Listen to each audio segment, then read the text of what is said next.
আসসালামু আলাইকুম রহমতুল্লাহি ওয়াবারাকাতু। দোয়া কবুলের কয়েকটি শর্ত। আপনি যদি দুটি পাপ করেন তাহাজ্জুদের নামাজ পড়লেও আপনার দোয়া কবুল হবে।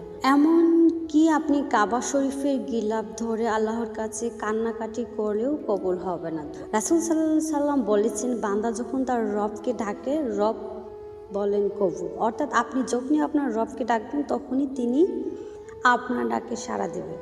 কিন্তু দুই শ্রেণীর মানুষ এমন আছে যারা এত বেশি অন্যায় করে যে তারা যদি তাহাজ্জুদের নামাজ পড়ে, যদি কাবা শরীফে গিলাফ ধরে মক্কার কাবা গিয়ে যদি আল্লাহর কাছে দোয়া করে, আল্লাহ তার দোয়া কখনোই কবুল করেন না।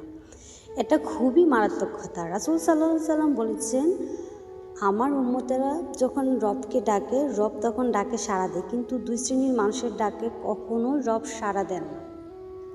প্রথমত, যারা অন্যায়ভাবে অন্যের সম্পদ ভোগ করে খায়, বিশেষ করে সমাজের প্রভাবশালী ব্যক্তিরা যারা সমাজকে নিয়ন্ত্রণ করে, তাদেরকে দেখা যায় যে মানুষের জায়গা জমি নিজের মতো করে ব্যবহার করে থাকে। এগুলো আবু জাহেলের কাজ। আবু জাহেল যখন ক্ষমতায় ছিল তখন মানুষের সম্পদ নিজের সম্পদ মনে করে ব্যবহার করত। মানুষ তার কাছে কোনো আমানত রাখলে সে আমানত কখনোই ফিরিয়ে দিত। মানুষের সম্পদ দখল করে সারা জীবন ভোগবিলাসে কাটিয়ে দিয়েছে।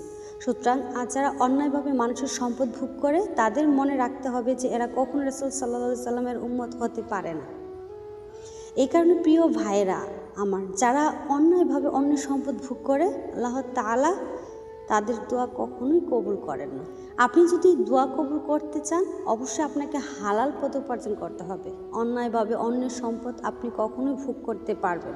আপনি যদি তা করেন তাহলে আল্লাহ পাক কখনোই আপনার সেই দোয়াগুলো কবুল করবেন না। দ্বিতীয়ত, যারা সবসময় জিনা বা ব্যভিচারে লিপ্ত থাকে, আপনি শুধু মনে করবেন না যে একটা মেয়ের সাথে শারীরিক সম্পর্ক করাটাই শুধু জিনা। যদি আপনি ফেসবুকে খারাপ ভিডিও দেখেন সেটাও জিনার সামিল।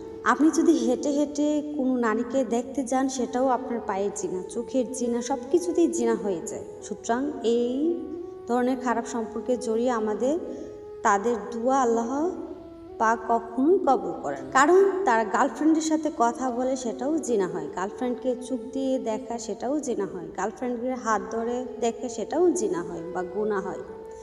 আর এগুলো জিনা যারা করে তাদের জিনার সাথে সম্পর্ক, যারা জিনা করতে করতে জীবন কাটায় তাদের দোয়া আল্লাহ কখনোই কবুল করেন না। খুব মারাত্মক কথা। রাসূল সাল্লাল্লাহু আলাইহি সাল্লামের হাদিস শরীফে এসেছে, তিনি বলেছেন তার উম্মত যখন চুরি করে তখন তার থেকে ঈমান চলে যায়।